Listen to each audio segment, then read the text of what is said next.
Welcome to Let's Get Creative with Sam, the podcast. I'm Sam Rawlins and I'm a children's creative counsellor. That means I help kids unlock their imaginations and explore the amazing world of creativity.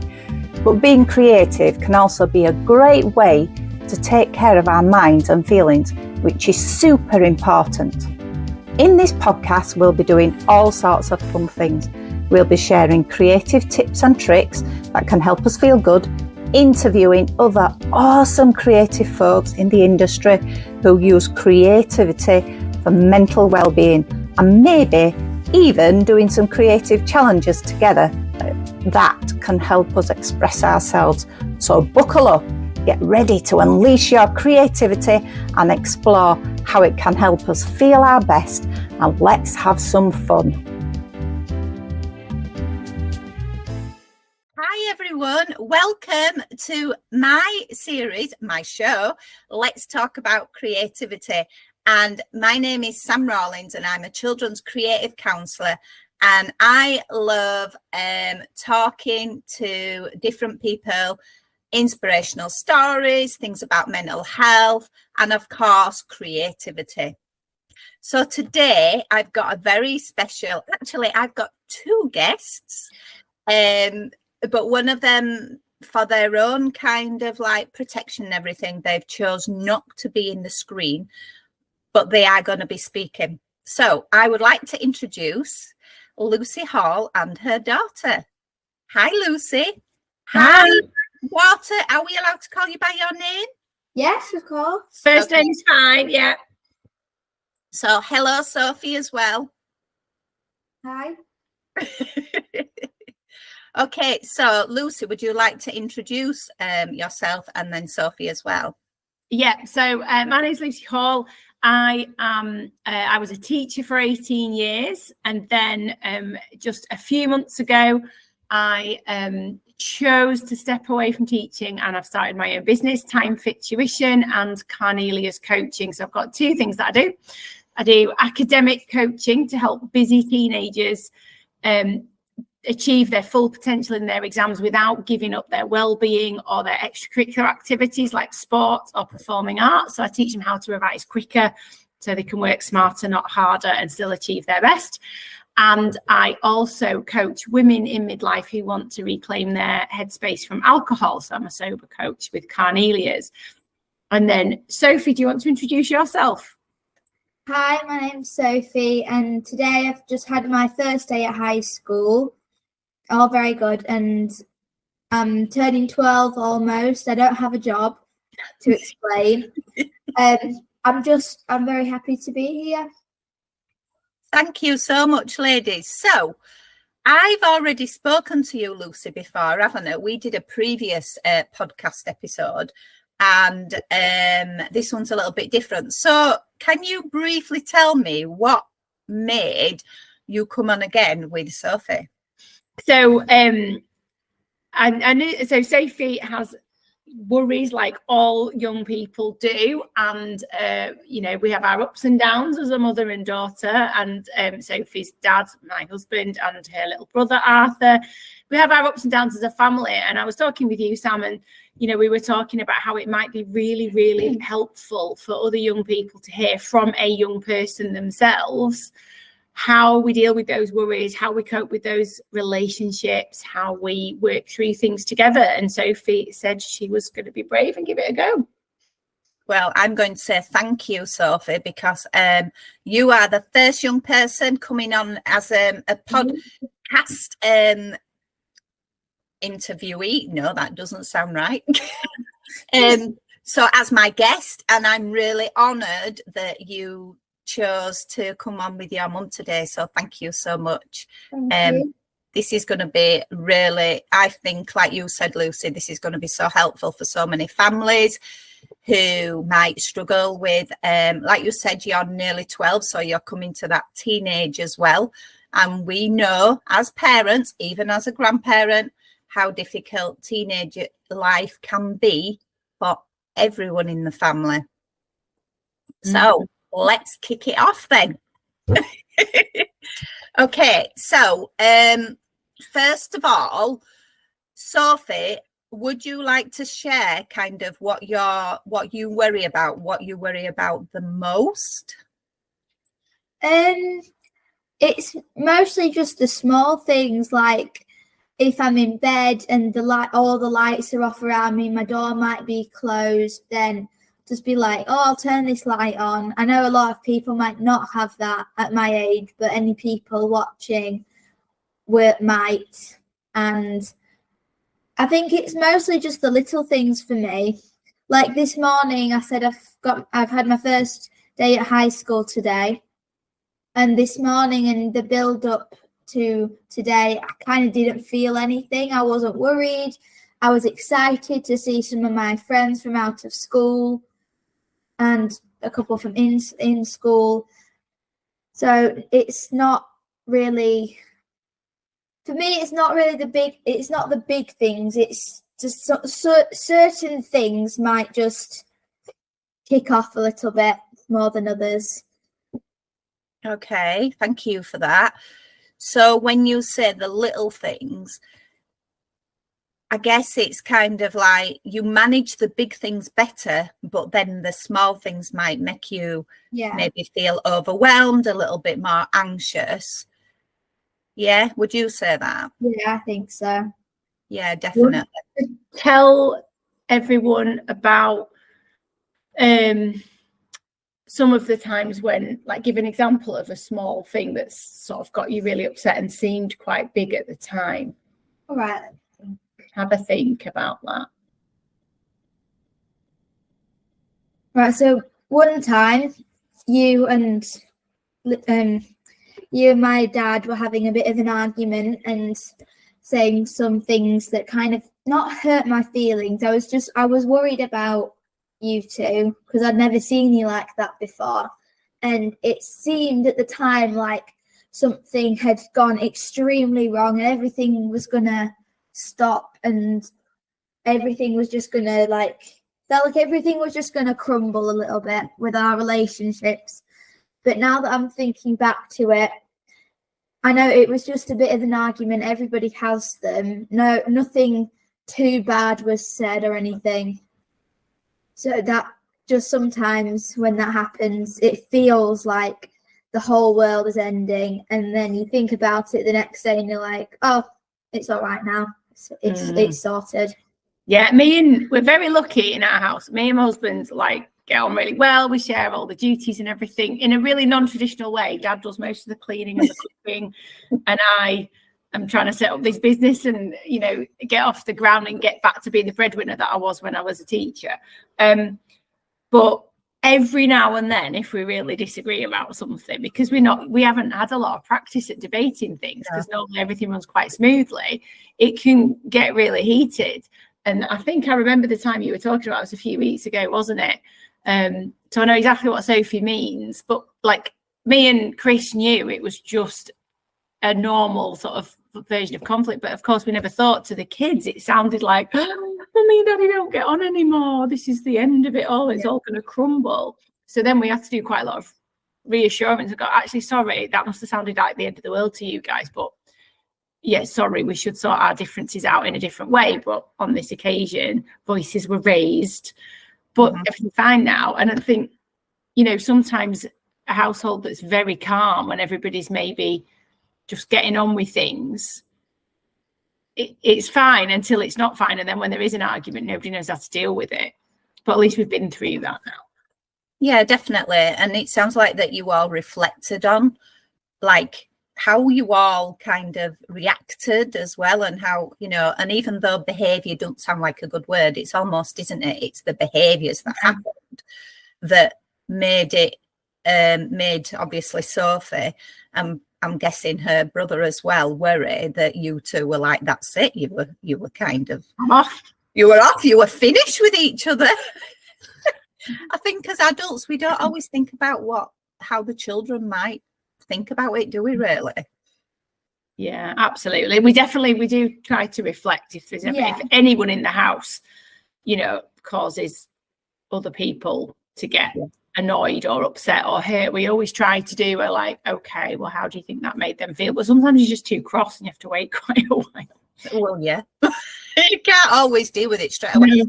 And what you're doing is actually, and I'm not big on the word normal because it's different for everybody, is what normal is. And sometimes it's just one of those like a filling word. Do you know what I mean? For something else. So I'll use it for now, but it's almost like what other families, how families behave, because it's impossible. And that's some of the thing I bring up with my clients. It's impossible to smile 24/7 because then they'd be like, you'd either be almost like robots or you'd be masking how you were all feeling. Whereas you as a family sound like that you're very open and honest with each other. And I think that's what's really important. We try to be, definitely try to be. Yeah, absolutely. Yeah. Yeah. And the fact that you're on here sharing that shows to me that you kind of know that, you know, there are them times, but it's, as I said, it's impossible to have a smoothness constantly. Yeah, I mean, it would be really weird, wouldn't it? Yeah. Like some if in a house where there's no conflict at all, I would assume that somebody is suppressing what they want. Like somebody is just going, all right then, and just going along with the person that they have decided not to annoy.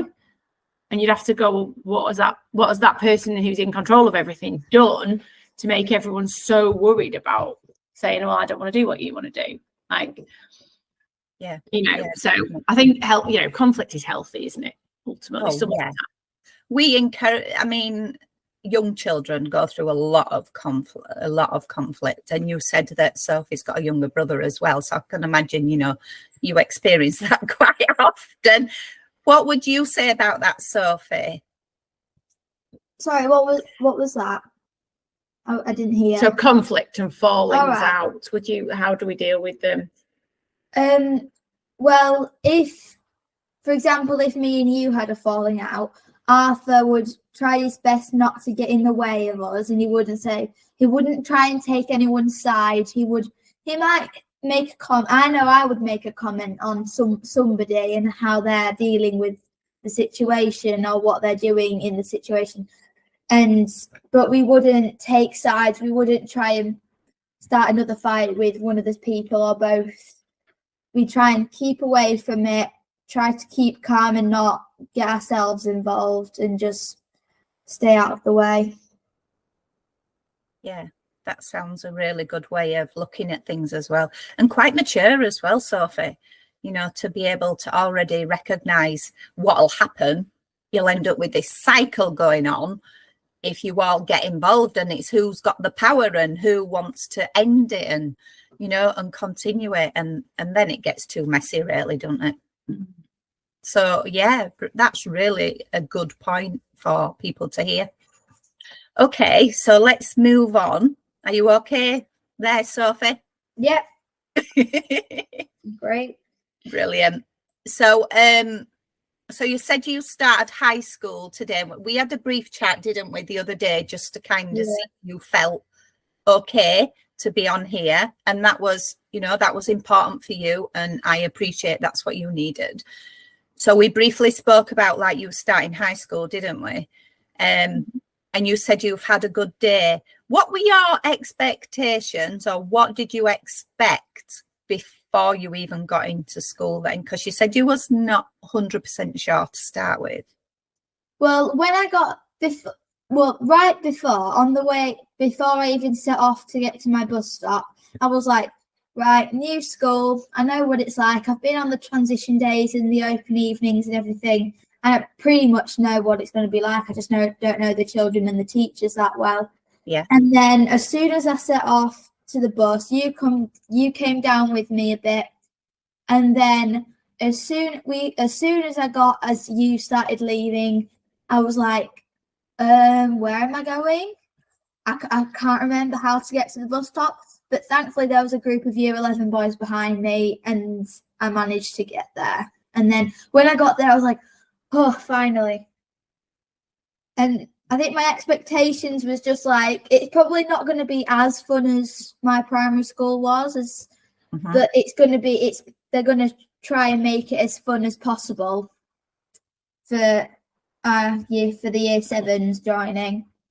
And it was fun. It was mostly just today about behaviour policies and what to do and what not to do, how to, like, where to go if you need some help, if you have any worries, go to your head of year or somebody, or just any teacher, and what not to do if you, like, for example, if you heard somebody making fun of someone else but you couldn't tell if it was just some like friendly banter that they might have, how to deal with that. And just any normal, it was mostly just any normal day at school, but you didn't do any of the work. Sounds great. It was Great. It was kind of just like the same old day. Like, you find out where that they did like tasks, like they didn't tell us, but we all knew what they were secretly trying to get us to do. Like, we did a treasure hunt. It was like, so you're going to start in this room, and then each we'll give you this made up random timetable with the map of the school on it in colour coordinated and everything, which I wish we had because I was late to a couple classes. And there was kind of like a letter. Everyone in our class, in that class at the time, had the same timetable, and we had to go around in groups on our table and go around the school, and each class door had like a different letter, and we had to unscramble the words by the end. And we all knew it was just because they wanted us to get used to the school. But annoyingly, I only had 2 lessons the whole week in any of those particular classrooms. But at least I know how to get to S4 or B1 or whatever it is. I don't even know. I think that does sound quite fun. It was fun. Yeah, and it was a good team building exercise as well, getting in a group of random, absolutely, you'd never seen them in your life except for that day or if they were in your form. So it was a good team building exercise. And I think if we did it again, somebody would be brave enough, I might be brave enough to go up and say, hiya, you're all right, after the group, after the activity, and try and make some new friends. that sounds great. That sounds a real creative day. That sounds my kind of day. Yeah. The creativity in that as well, and using the coloured maps, but so much so they made those activities fun. And not underlying, but kind of the main reason was so that you would get used to school, because high schools can be like mazes, can't they, really? Mm-hmm. At least mine is. I remember mine as well. So, and I'm sure your mum can as well. And they can be really, and that can be overwhelming on its own, can't it? If you don't know how to get to your classes. And like you said, you was late for a few, but because you got this map, you was able to find it. So that's a really good exercise to do. Do you think if school wouldn't have provided that today, Lucy, that's mum. You're going back to school, Lucy. I wish. As a student, I'd happily go back. Sophie, do you think if school wouldn't have done that activity today, you would have found today as good, as fun? Probably not, because you wouldn't have been talking to anybody new, and you wouldn't have got to explore the school. Everyone's saying it's like exploring a jungle or something. Like you're going into this brand new environment. You've only been like a couple times, and those 2 times you wouldn't have explored. You wouldn't have gone to every single classroom. Like on transition day, you stayed in your form groups for every time you moved into a different classroom. But obviously today, we can't do that. So it was form group, and then into this classroom with all these other people in year 7, this one, and that one. So in every lesson, you had to talk to somebody next to you. And for me, that was somebody new every time. And it was never one of my friends from out of school or in school or anyone like that.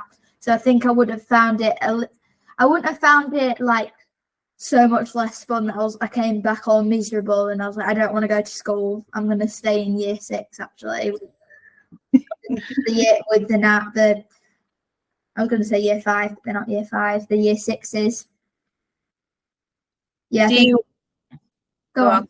No, you continue. It's okay. So I don't think I would have found it as fun, because you wouldn't have got to try all these new things that you'd need to get used to for the rest of the years to go on. Yeah, so they're preparing you really, aren't they?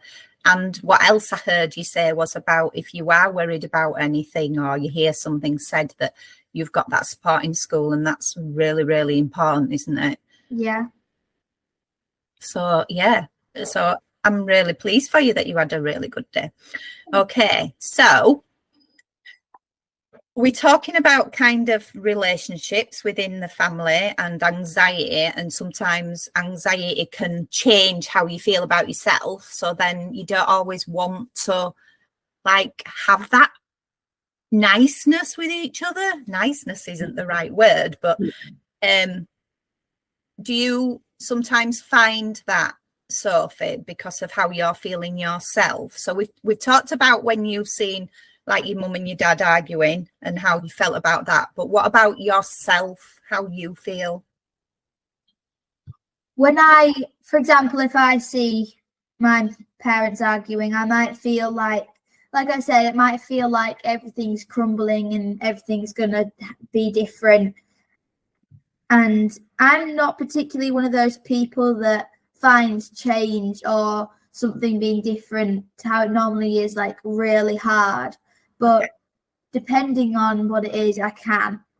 But if I saw them arguing, which is obviously different to how it normally is at home, then I might feel, I'd feel quite anxious, like, oh my gosh, everything's going differently. What am I going to do? Do I go and ask them to stop? Do I tell them how I feel? Do I just leave it? Do I tell Arthur? What do I do? So I probably just, it's kind of one of those situations where you kind of just freeze. You're like, do I do this or do I do that, or do I go over there and do this? So you just kind of stand there like, what am I going to do? This is all going wrong. This isn't supposed to happen. And I can tell when Sophie's a bit anxious about something, because she gets quite grumpy. Like normally she's absolutely delightful and we get on really well, but then she'll tell me with a kind of demeanor if she's not happy. Like I made a little joke yesterday, didn't I? We had to take Arthur to school yesterday. He went back the day before Sophie, and Sophie wanted to come and see her old school. And we got to the gate and she went, I feel weird. And I went, you look weird. Thinking I was hilarious. Oh no, I said, you are weird. Thinking I was being hilarious. It's just like rolling her eyes, and suddenly went like a proper teenager, like, Mummy, you're so embarrassing. I think I kind of saw when you realised, oh, I shouldn't have said that, because now she feels rich, now she thinks I don't like her. You kind of just looked at me, I looked away, and then I looked back at you, rolled my eyes a bit, looked down, and as I rolled my eyes, I saw you go, like, oh. Yeah, I just went like, oh God, I really I was like, I'm really sorry. And we'd already had a bit of a tiny bit of an argument, because we went up one way, the gates were closed. Oh yeah. We had to go back down through the rest of the people waiting. As we got to the front gate, the gate where we were just at, that opened the gate, and then you're like, see, now we have to go back up. I was like, I'm sorry, I never went through that gate. I haven't been in there since like 6 years ago. So situations like that where a little thing had gone a bit wrong. Sophie was a bit like, oh, wish that hadn't happened. And then I was like, oh, you see, the other gate's open now, we should have stayed there. And then I made this unfunny joke. And it just piled up. But I immediately knew that she was genuinely offended. She did apologise. And I apologise. I do try. So 18 years as a secondary school teacher, and quite a lot of the last few years in like pastoral leadership, I know how important it is for children to see adults apologise when they get it wrong. That is exactly what we ask them to do. But the number of adults who don't apologise, they'll probably like feel it, won't they? I think I know what you mean. They'll feel it and they'll be like, oh, it's too late now. There's no point. They already feel this way. I'm not going to change their mind. Or I think you might feel, oh, well, as a parent, if I apologise to my child, I'll somehow undermine myself or make myself seem less. They won't follow my instruction next time. They're like, oh, you're going to get it wrong again, and then say sorry. But I really, really find apologies incredibly powerful. That doesn't go through my mind. I'll be like, oh, it makes me feel like we're on the same level. Like, obviously, you're in charge of me because you're my mum, you're my parental guardian. So you can't. But if you say sorry, you don't feel like a big scary boss. You feel like more of like that one teacher that you're kind of friends with. That's. I'll take that. Obviously, you're not my teacher. Yeah, I am a teacher, or I was, and I'm your mum.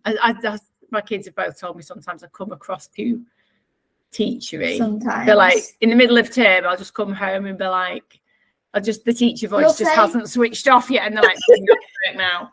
What are you going to do? Give me a detention? Get my planner? Like, sorry.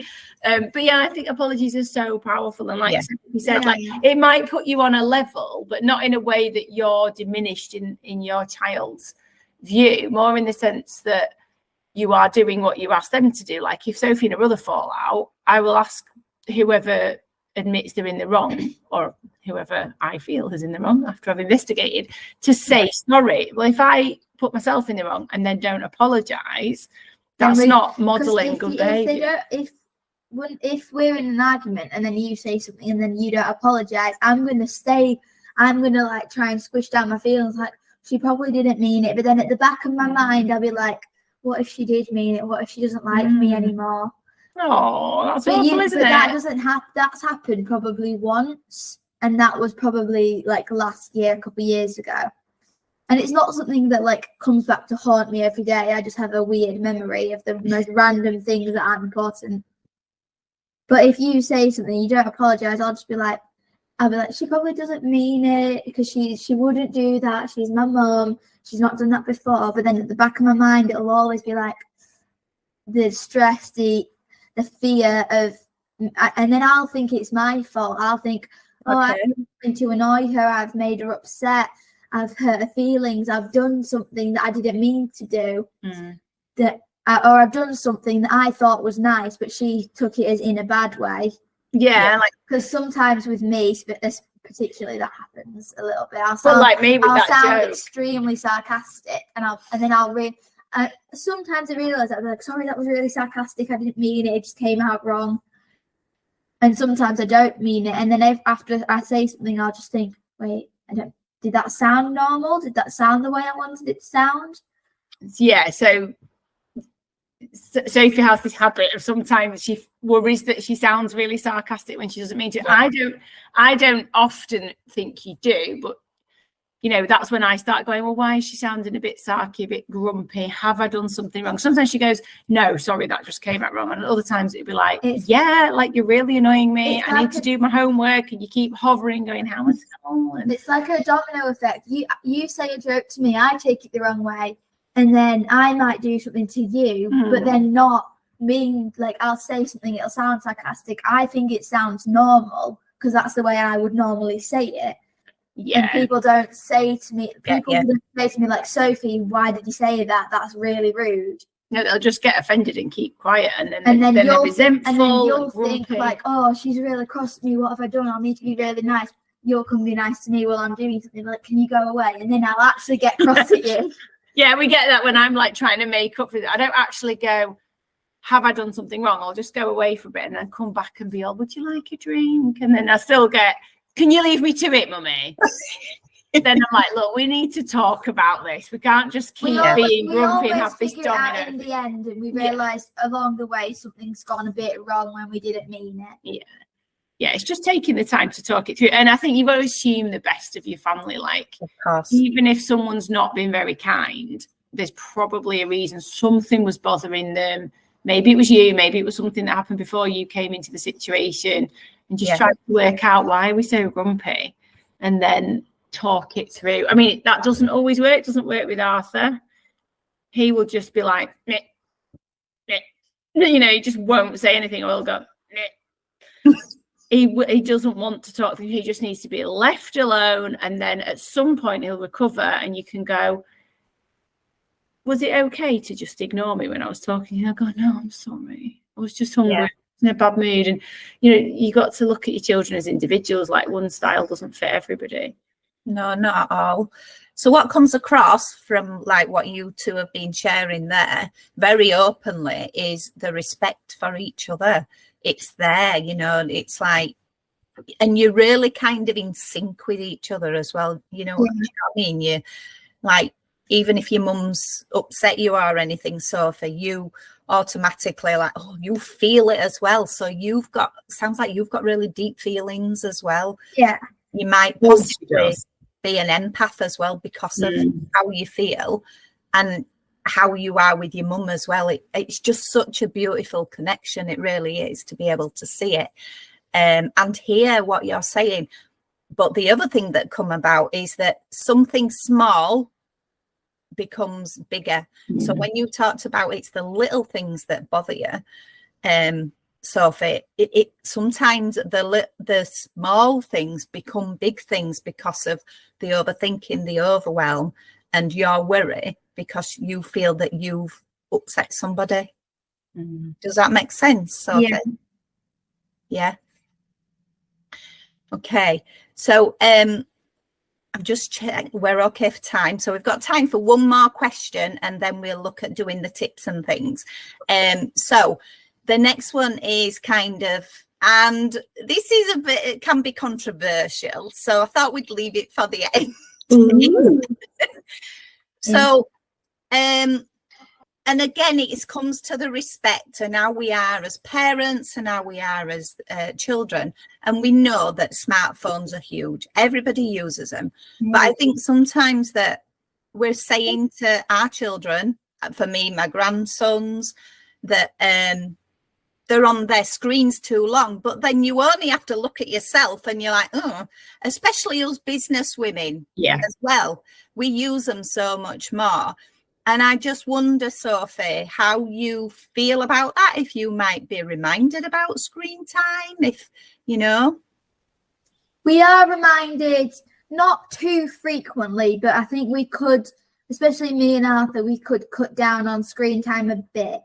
Yeah. I'll be honest, my screen time, well, in the holidays, my screen time obviously probably skyrocketed because I've got not as many things to do. I don't have to worry about school time, getting there to and from school, seeing my friends, anything like homework or anything. So, but then I've decided for myself, I've not been told this, I've decided for myself that I've got an online, so me and Arthur, we share your old smartphone, don't we? My old phone. It doesn't have a SIM card, no passwords or anything, no app locks or anything. And it's got, the only social media it's got is YouTube, and that's it. And it's got like history on it, so you can see what I've been watching, because Arthur doesn't use it as much.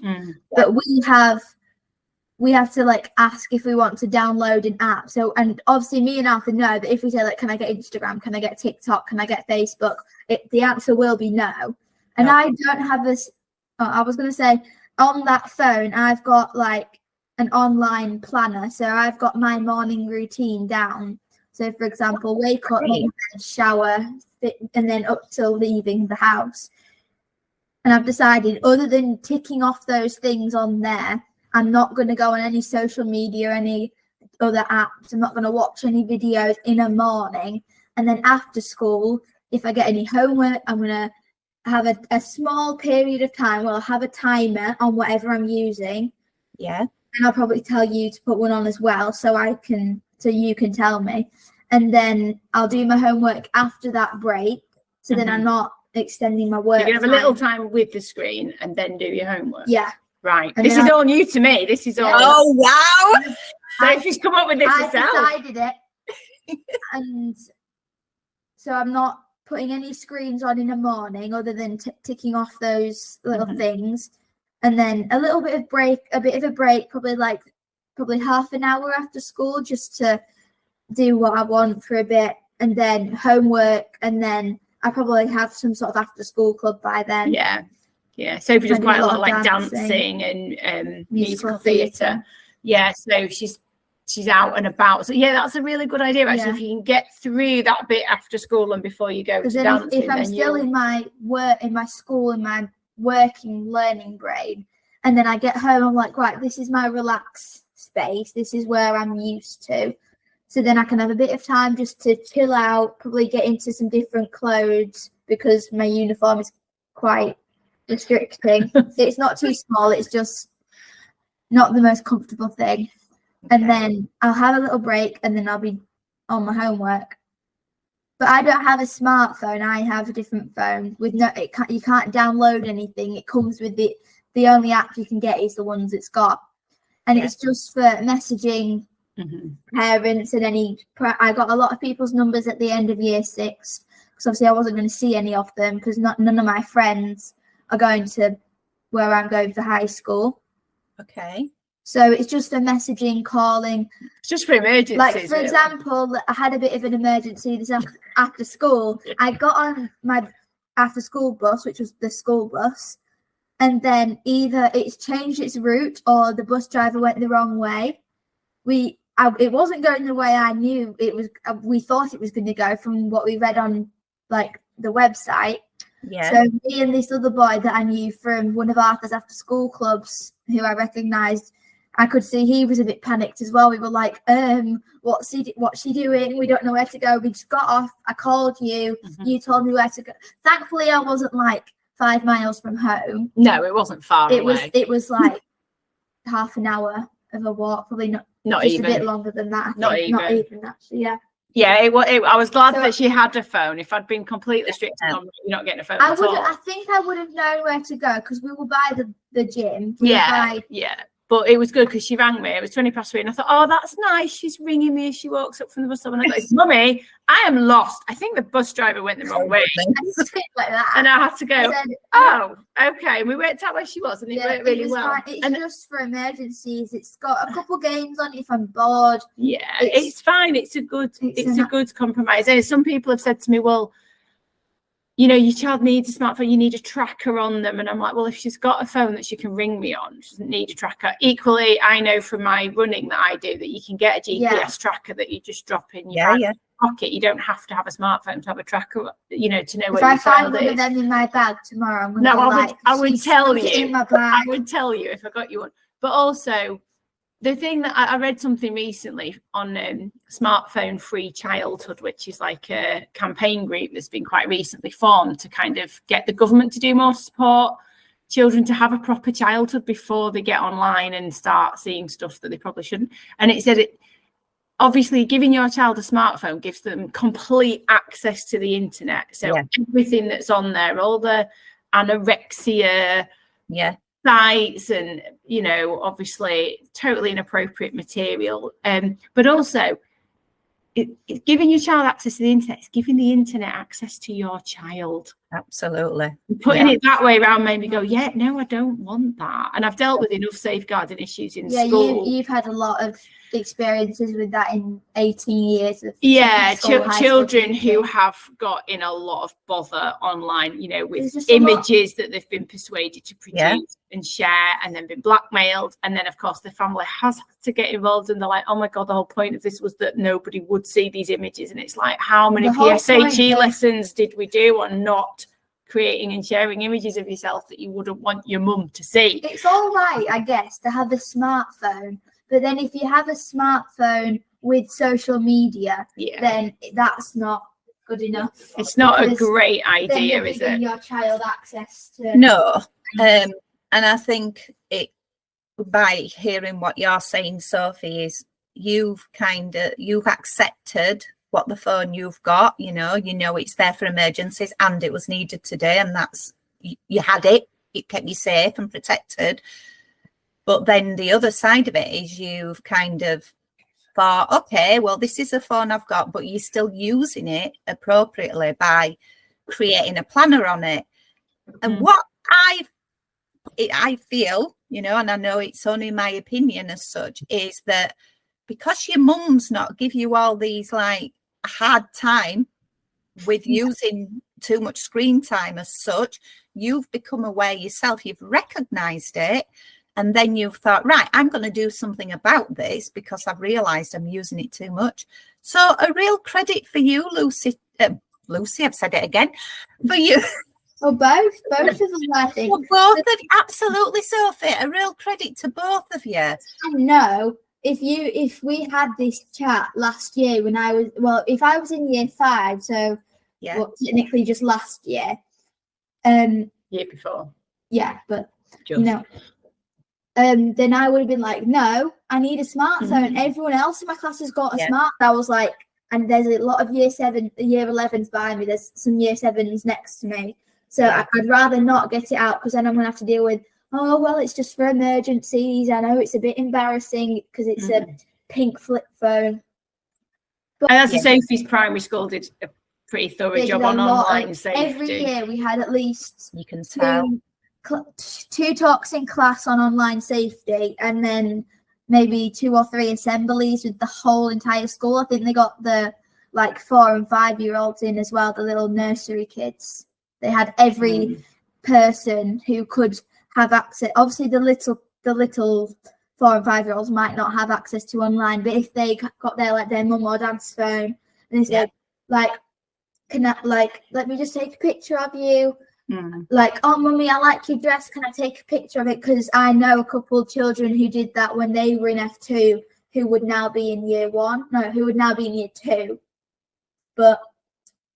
And I was thinking about them in the assemblies. I was like, hopefully they understand what this means and they don't go on next year I didn't know about this. I didn't know this was okay. No, they'll get it over and over again. But I think online safety is massive, and I hope that things are going to change a bit, and the government are going to, the Online Safety Act's been passed now, and there's more regulation, but it is really difficult because we can all get addicted to our phones. I spend far too much time on mine. Like you say, with a fledgling business, I've got a Facebook group to nurture, I've got emails I've got to send, I need to monitor social media. If somebody comes and wants to play, wants to order, wants to book in some tuition, I'm early stage. I'm not in a position to just be like, oh, I'll just leave it till tomorrow. I've decided I don't want to work at this time. I'm like, yes, well, let's book you in because I'm not fully booked. It, though. You're not just forcing yourself really can't be bothered, but I want people to,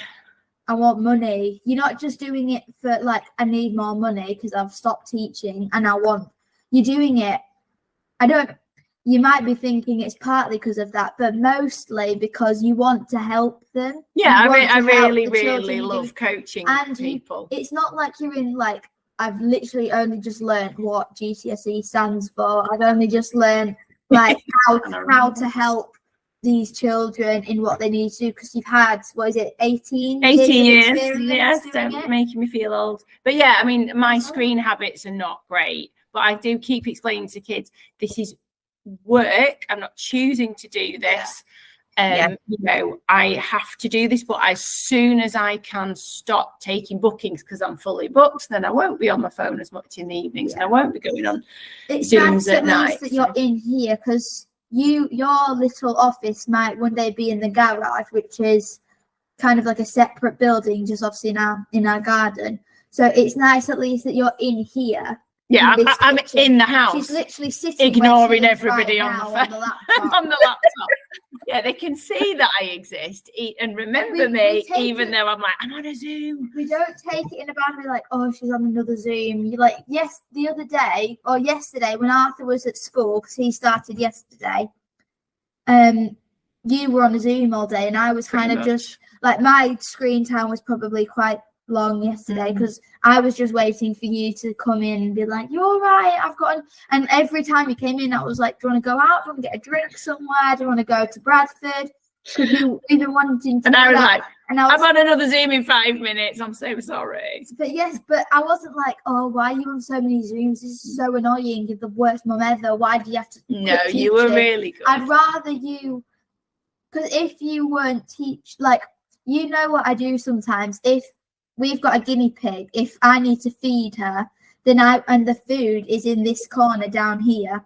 If I need to feed her and she's being really loud, because it is kind of annoying, then I'll literally get on the floor and crawl under her behind me and to then get the cup, scoop it up, and then I'll be basically nose diving into the cup of guinea pig food.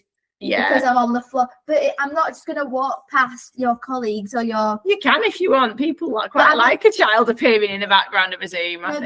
Because then you think, oh, is she even good enough? Because she's got her children walking around. Is she Well, I hope that people's attitudes are changing and thinking if somebody works for themselves and works from home, their children are part of their life. It's better for them to think. Absolutely.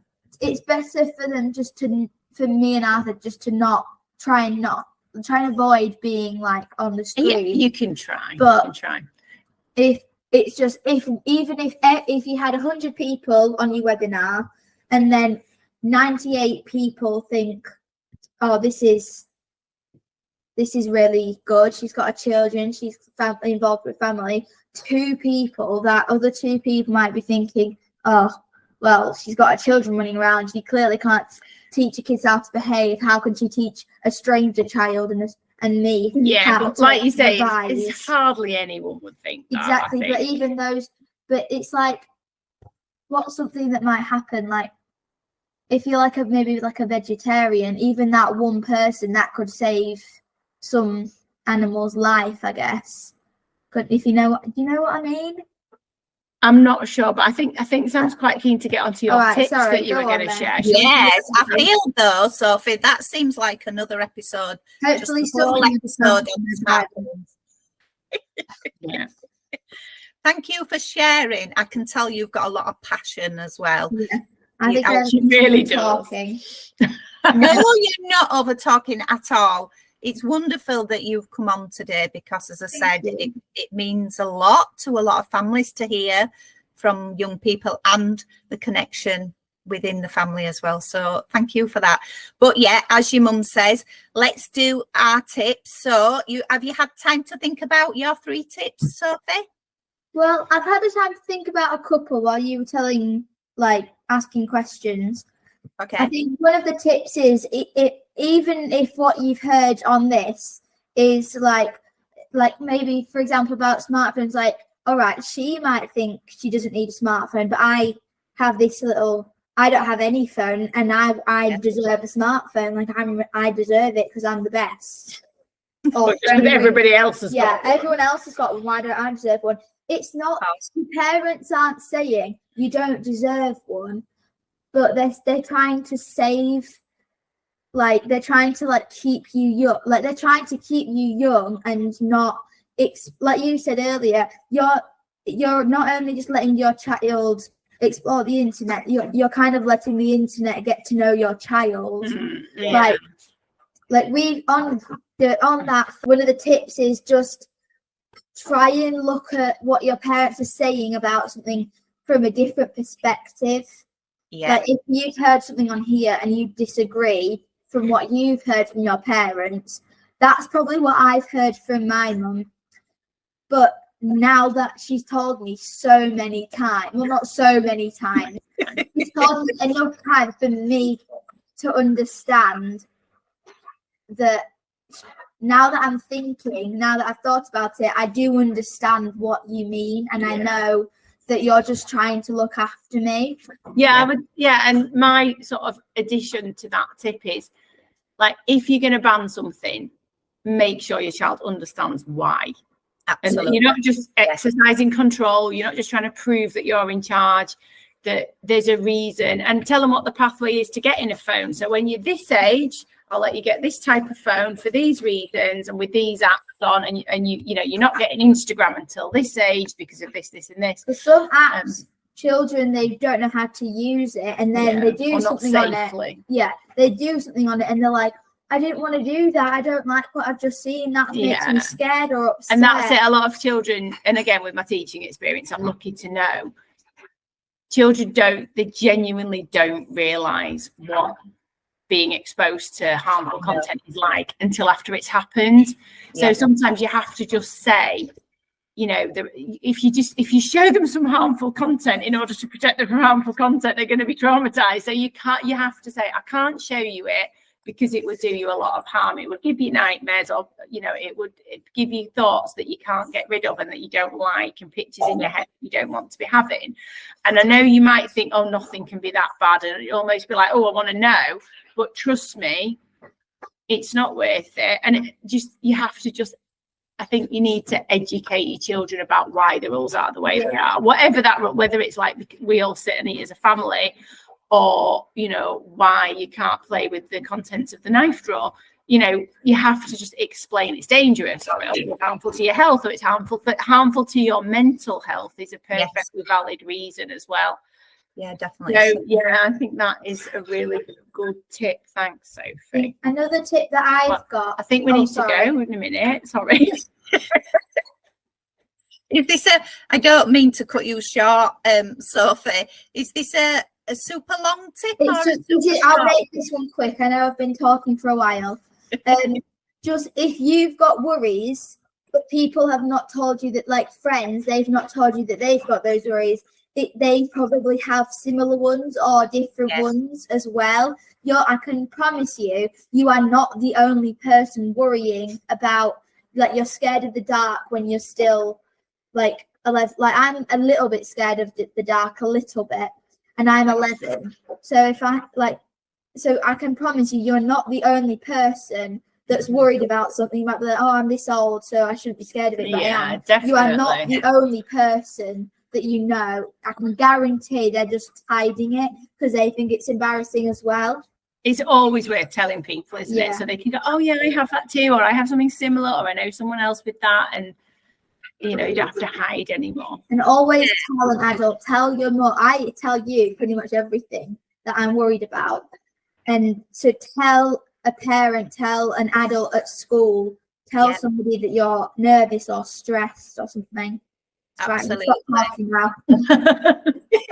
and if they feel that they need more support, then obviously there's different therapists and counsellors and things that are available as well. But there's just one thing I wanted to put in there as well. Then if it gets to that where children do need counselling, and I know that parents find it really difficult to access support themselves because their children are really important, then I've started from this month, we are in September, aren't we? Yeah, we are already. I'm starting from the 26th of September a Parents Hive, which is an online support, like a forum for any parent whose child is accessing therapy, because I think it's really important for parents they might have questions that as a counsellor that we're not able to give them answers, whereas if they're talking with each other as parents, then it can be really beneficial as well. So I just wanted to share that because I think that kind of fits in nicely with what we've been talking about as well. Definitely. So thank you so much, Sophie. You have been a wonderful star and super guest. 5 stars for review. Amazing. Thank you as well. If you ever do think about needing therapy, come to Sam. Ask if you can do a little chat online or in person if you can. There you go. Yeah, free promotion. Thank you so much. That is so lovely to hear, Sophie. I really appreciate that.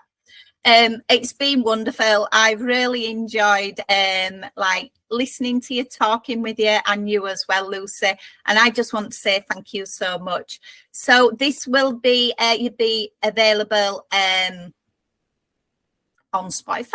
You will be able to catch it on Spotify with all my other episodes. Let's talk about creativity, and come and give me a review. Come and tell me what you think about it. I would love to know.